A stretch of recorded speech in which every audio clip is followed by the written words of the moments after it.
లోకంలో సమస్త మానవాళి చేసిన పాపముల కోసం ప్రభువు శిలువపై పలికిన అద్భుతమైన 7 మాటలతో పాటు ప్రాణాలు అర్పించి ఆయన చేసిన త్యాగం, శిలువలో ఆయన చూపిన ప్రేమకు గుర్తుగా క్రైస్తవులంతా భక్తి శ్రద్ధలతో గుడ్ ఫ్రైడే వేడుకలు జరుపుకుంటారని west Guntur synod ex acting bishop, Mutukuru Andhra evangelical క్రీస్తు లుథరాన్ దేవాలయం పాస్టర్ రెవరెండ్ కటికల యేసుదానం అన్నారు. అనంతరం ఆయన అందరికీ గుడ్ ఫ్రైడే శుభాకాంక్షలు తెలియజేశారు.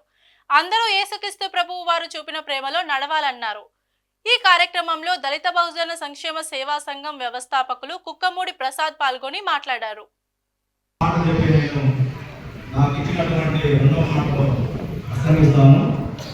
గుడ్ ఫ్రైడే అంటే మంచి శుక్రవారం అని అర్థం. అంటే మంచి శుక్రవారం మనం ఎందుకు జ్ఞాపకం చేసుకుంటామంటే సమస్త మానవాళి పాపముల కొరకు ప్రభు అయిన యేసుక్రీస్తు వారు శిలువలో మరణించిన రోజును, ఆయన మన కొరకు చేసినటువంటి త్యాగాన్ని, ప్రేమను గుర్తుగా ఈ యొక్క గుడ్ ఫ్రైడేను మనము లోకంలో ఉన్న ప్రతి భక్తి శ్రద్ధలతో ఈ యొక్క గుడ్ ఫ్రైడే వేడుకలను జరుపుకుంటూ ఉంటాం. కాబట్టి ఈరోజు మనకు రక్షణ కలిగిన రోజు, ఆయన శిలువపై మరణించిన రోజును మనం ఎంతగానో జరుపుకుంటూ ఉంటాం. కాబట్టి అందుకోసం అని చెప్పేసి ఈ గుడ్ ఫ్రైడేకు ఒక ప్రత్యేకత వచ్చింది. అలాగే ఈ సంఘస్థులంతా కూడా ఎంతో భక్తి శ్రద్ధలతో ప్రతిరోజు సాయంత్రం 7:30 నుంచి 9 గంటల వరకు ప్రభు యేసుక్రీస్తు వారి ఈ భూలోకంలో ఉన్నప్పుడు 3.5 సంవత్సరాల దేవుని పరిచర్య ఏదైతే చేశాడో, ఆయన పుట్టుక కానీ, ఆయన యొక్క మరణం కానీ, ఆయన యొక్క పునరుద్ధానం కానీ, ఈ 3 విషయాల గురించి పరిశుద్ధ గ్రంథము తెలియపరుస్తూ ఉన్నది. వీటి విషయాల గురించి మన సంఘ కాపరి గారు ప్రతిరోజు కూడా, పాస్టర్ గారు, ఇంకా మన సంఘ సేవలు కొంతమంది కూడా మీ అందరూ కూడా బోధించి ఉన్నారు. మీరందరూ చాలా మంచివారు. ప్రతిరోజు వచ్చి దేవుని యొక్క వాక్యాన్ని 40 దినములు భక్తి శ్రద్ధలతో ఉపవాసాలతో ఉండి చేసినందుకు మరోసారి ప్రభువైన యేసుక్రీస్తు నామములో వందనాలు తెలియజేసుకుంటూ ఉన్నాను. ప్రభువైన యేసుక్రీస్తు వారు ఈ రోజున గుడ్ ఫ్రైడే రోజున గొల్గొతా అనే కొండ మీద మండు టెండల్లో మరి ఆ యొక్క శిలువ రావుపై యేసుక్రీస్తు ప్రభువు వారికి కుడి పక్క ఒక దొంగ, ఎడమ వైపు ఒక దొంగ శిలువ వేయబడి ఉన్నప్పుడు ఆ యొక్క బందిపోటు దొంగల ఇద్దరి మధ్యలో ప్రభువైన యేసుక్రీస్తు వారిని కూడా ఆ యొక్క రోమన్ ప్రభుత్వం శిలువ వేయడం జరిగింది.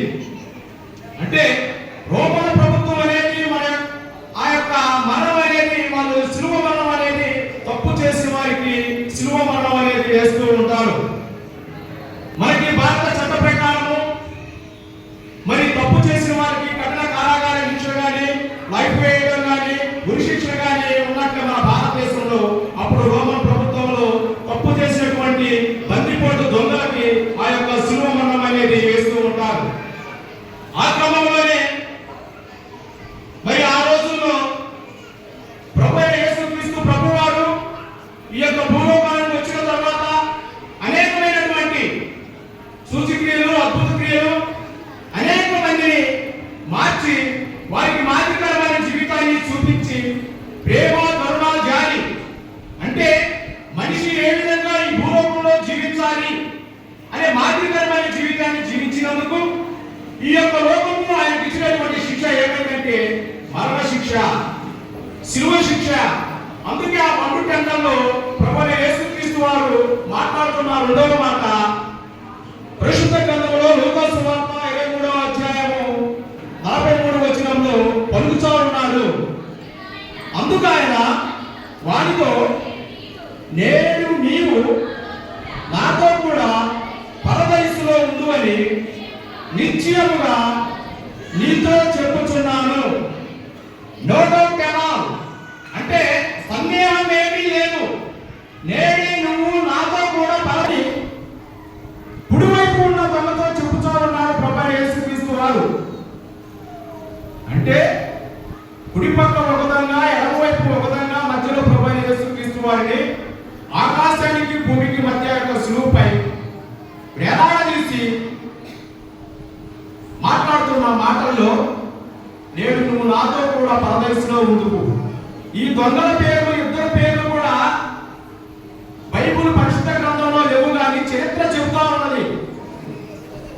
కుడివైపు ఉన్న దొంగ పేరు డిస్మస్. కుడివైపు ఉన్న దొంగ పేరు ఏంటంట? డిస్మస్. ఎడమవైపు ఉన్న దొంగ పేరు ఎస్టస్. ఎడమవైపు ఉన్న దొంగ పేరు ఎస్టస్. వీళ్ళిద్దరూ కూడా మామూలు దొంగలు కాదు. వీళ్ళిద్దరూ ఏ దొంగలు? మామూలు దొంగలు కాదు. మనం ఈ లోకంలో రకరకాల దొంగలు చూస్తూ ఉంటాం. జేబు దొంగలు చూస్తాం, వస్తువులు కొట్టే దొంగలు చూస్తాం, కాకపోతే వస్తువులు దొంగలించే దొంగలు చూస్తాం. కానీ వీళ్ళు బంతిపోటు దొంగలు. ఏ దొంగలు అంటే వీళ్ళు? బంతిపోటు దొంగలు. అంటే బంతిపోటు దొంగల ఇద్దరి మధ్యలో ప్రభువైన యేసుక్రీస్తు వారిని సిలువ వేయడం జరిగింది. మన ప్రభువైన యేసుక్రీస్తు ప్రభువు వారు బంతిపోటు దొంగ? చెప్పండి. బందిపోటు దొంగ మన ప్రభువైన యేసుక్రీస్తు వారు కానే కాదు. కానీ వారిలో ఒక దొంగ అంటున్నాడు. ఏమంటున్నాడు తెలుసా? లూకా సువార్త 23:39 వచ్చి కూడా మాట్లాడుతున్నాడు ఒక దొంగ.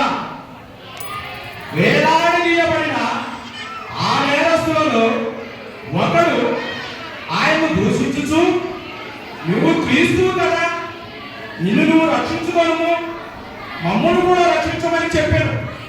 చాలు. చూడు, ఎడమవైపు ఉన్నటువంటి దొంగ మాట్లాడుతూ ఉన్నాడు. ఒక అర్ధగంట సమయంలో చనిపోయే పరిస్థితుల్లో మన మరణపు అంశంలో ఉన్నా కూడా ఆ దొంగకి పశ్చాత్తాపం లేదు, మారు మనసు లేదు, రక్షణ లేదు, నేను చచ్చిపోతున్నానే అనే భయం కూడా లేకుండా ప్రభువైన యేసుక్రీస్తు వారిని గిటకారంగా వ్యంగ్యంగా మాట్లాడుతూ ఉన్నాడు. ఆ దొంగ ఈ శుక్రవారం యొక్క శుభాలు అందరికీ తెలియజేస్తున్నాను. 2000 సంవత్సరాల క్రితం కల్వరిలో యేసయ్య మాట్లాడిన మాట గోల్డెన్ వర్డ్స్ ఫ్రమ్ గొలగొతా, బంగారు సూత్రాలు అనేక మంది హృదయాలను కదిలించినటువంటిది. కాబట్టి ఆ విలువైన మాటలు 40 దినాలు కూడా భక్తి శ్రద్ధలు ఉపవాసాలు జరుగుకొని ఆయన శిలువ కథన మరి కార్యక్రమాన్ని ఈరోజు ముగింపు చేసుకుంటుండగా అందరికీ కూడా మరి ఆ ప్రేమ మార్గం నడుచుకొని ఆ ప్రేమ మార్గంలో జీవిస్తూ ప్రభుత్వం కనిపించే వాళ్ళగా ఉండాలని ప్రత్యేకంగా మా యొక్క ముత్తూరు ఆంధ్ర వేదికల సంఘం తరఫున దుర్గి మండలము ముత్తూరు గ్రామం ఆంధ్ర వేదికల సంఘం తరఫున మా యొక్క parish delegates, ordinary delegates, K C C వారు సంఘము సంఘ పెద్దల వ్యక్తి వారందరి పక్షాన శుభాభివందనాలు తెలియజేస్తూ acting bishop next acting bishop reverend Katkala యేసుగారు నేను మరి మీ అందరికీ కూడా గుడ్ ఫ్రైడే శుభాకాంక్షలు